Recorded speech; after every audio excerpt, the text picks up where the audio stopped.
Talk now to Deven Ghelani, Director of the Policy and Practice think tank, one of the architects of the government's universal credit policy. Deven, thank you so much for joining me. People are really about to feel the sting. I mean, from next week, things are going up and it's dramatic for families, very dramatic, not to mention traumatic. Are we safe in the hands of Rachel Reeves, do you think? Absolutely. Well, you said it was an awful April. It's going to be a terrible Tuesday when all of these prices do go up. It is. I'm not sure whose hands we would be safe in, given the legacy of the last 15 years, as we've just heard. But I think if you go back, so for me, I've been working in policy for about 15 years. I remember when I started policy and practice in 2013, I thought we've got 2 years of austerity. It's pretty tough times, but we get through those 2 years, it's going to get better.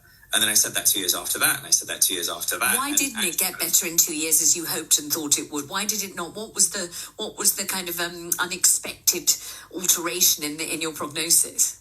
Well, we've continued to squeeze, really. I mean, I think the tough decisions that the one good thing about what we've got right now, which is a Labour government with a strong majority, is that latter part. It's a strong majority, so they should be in a position where they can make tough decisions, like investing in house building, like potentially even taking on some of our so-called cows, like the triple lock. You know, that was there to get pensions up to a reasonable level. If we've achieved that, could we look at that again?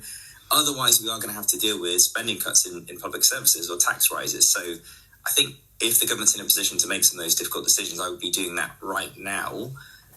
It feels like that's some of what's happening, and that's the pain that we're going to feel this year. Let me ask you about something, because you just said the word feel, which you don't necessarily think you're going to hear from an economist or the director of a think tank. So I'm glad you used that word, because I want to talk about that. Very much a part of the kind of engine that fires the economy is the feel-good factor or the feel-bad factor. You know, if you're feeling optimistic, if you're feeling as if your family's to some extent is winning, you know, you might go and buy a new car, you might go and book a holiday, you might change the curtains in the bedroom. If you're feeling beleaguered and afraid and destabilised and worried like hell, and all your bills are going up at once, you're not spending any money at all. In fact, what you're desperately trying to do is claw back so that you're not going to go under, because people are quite rightly very worried indeed about this. So how is it possible, or indeed is it possible, to grow an economy when the feel-good factor has utterly evaporated and instead there's a fear factor going on? Yeah, so let's talk about why that's happened. So I think there are some pretty bad decisions, I would say. You know, taking jobs away is kind of the effect of combination of changes to employment law, increases in the national living wage, and the national employer tax increase. Now, can employers stomach that? Yes, they can, but they're going to make different decisions as a result. There's going to be fewer jobs around. That's just the net effect of that. For your listeners, I do think there are some things they can do. So I think kind of shopping around is the first thing. If you've got any contract changes, have a look around for the best deal. For those that are struggling, I would definitely say contact your utility company or your local authority or whichever bill you're struggling to pay first and early. A lot of people wait 18 months and they're in trouble. I would say, you know, if you're in that position now, I would get on the phone.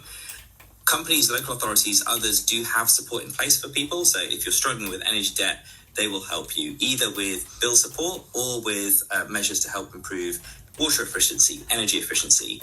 And to the government, I'd say, you know, there are some really good initiatives going around. So we've just been involved in an auto-enrollment program where local authorities are proactively identifying people who are struggling to pay their bills today and actually giving them lower water bills as a result, because water, you know, it's a way to reach them.